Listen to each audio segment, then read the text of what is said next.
It is Tuesday. It is Tuesday. Well, there you go. That's going to be your intro for this episode, and then we're going to get right into it. Green screen.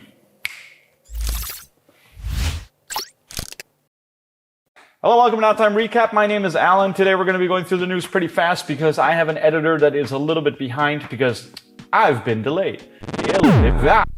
What the hell is this? The first piece of news we're going to talk about is that Dota 2's The International has now been located. This happened a few days ago, but we've been out of it for a little while, like I just said. So Dota 2 will now be happening in Bucharest in Romania, the beautiful capital of Romania. And as such, they have thanked the city and everything around it. So now you will be looking forward to seeing Dota 2's International also in October. It's been moved back 2 months, or like it's been moved to October from August. So not that much. But yeah, there you go. Dota 2 is going to be in Bucharest.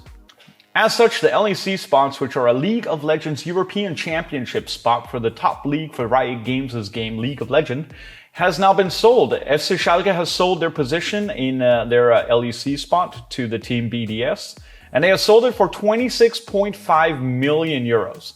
That is a lot of money, and as such, people are now kind of upsetty that Schalke now has no more proper teams in esports. And at the same time, Schalke says that it is with great sadness that they've done this, but obviously 26.5 million euros will get you a lot of stuff going. But then again, looking into it, like the amount of pricing for leagues has gone drastically up, while the same kind of content actually hasn't changed that much.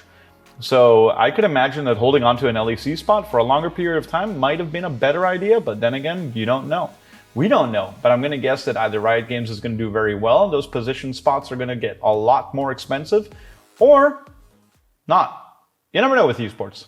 If you go to gamesindustry.biz, you can actually see that Ubisoft has now put out over their 2021 report. Every year they do this. It's not something special. Most game companies do this in order to report on their business, which they have to do because they have shareholders. One of the things that caught the eye of certain analysts was the fact that there is new risk assessment areas. And as such, the most important one is the one called toxic behavior, where they cite that in 2020, due to all of the toxic behavior allegations that came out at Ubisoft, particularly with a few people that were being very sexually and very harassing, it now seems that they've taken it into their reports, which is something that's actually seen as a very good move, because now people are openly talking about that toxic behavior and also workplace behavior does affect the actual progress of the company.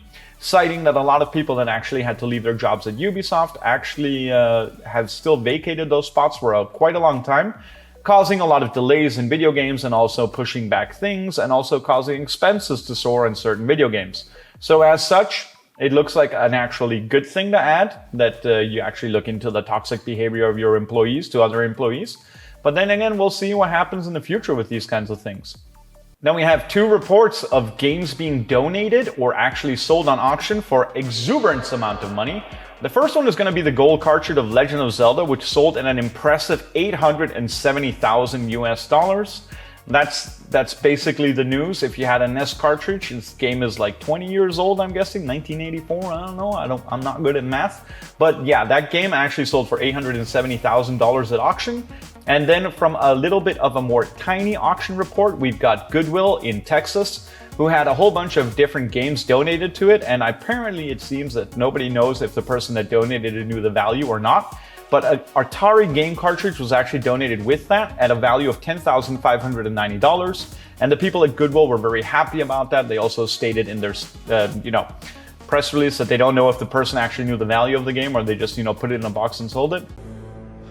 What have I done? But it does seem that that actual donation is going to be able to run that center or actually help at least 20 kids get their GED exams and such. So it's a very nice donation from whoever did that, if it was on purpose, and if it wasn't, it's probably quite a sad moment for that person if they're realizing that. But at the same time, the money is going to good use, so that's super cool. And then for the final piece of news, we just want to roll out that this is probably one of the more interesting political segments that can come out. It does seem that facial recognition is now something that's being implemented, and Tencent is implementing it in some other game rollouts in order to ensure that minors in China do not play video games between the hours of 10 p.m. and I think 8 a.m. in the morning or 6 a.m. And this is because too many people play video games in China. It is seen as a very addictive behavior, and as many things in the Chinese government, it is controlled by the government.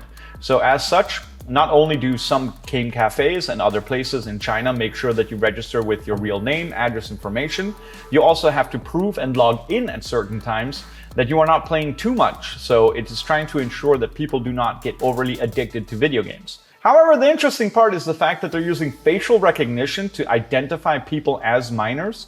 And if you get identified as a minor after the period of 10 p.m., then you have to prove your identity, and people are already trying to circumvent that system. They're not even going to be able to do anything about this, apparently, so they're going to be implementing the system and seeing how that goes. I wonder if they just make it like a thing that you have to have a webcam to be on the Chinese systems. And at the same time, if you know about Chinese social scores, you're going to be very understanding that this is business as usual for the Chinese market. Hopefully this doesn't roll out in Denmark, because then we all need to shave. Oh no. Or get fake beards. Yes. That has been this time's episode for Downtime Recap. As such, I'm just going to be saying thank you all for watching. So thank you all for watching, and hopefully you will leave a like, subscribe, and if you do like this content, please do share it. We're going to keep going for a long time, and we do love making these videos where we just recap the most interesting stories that we find.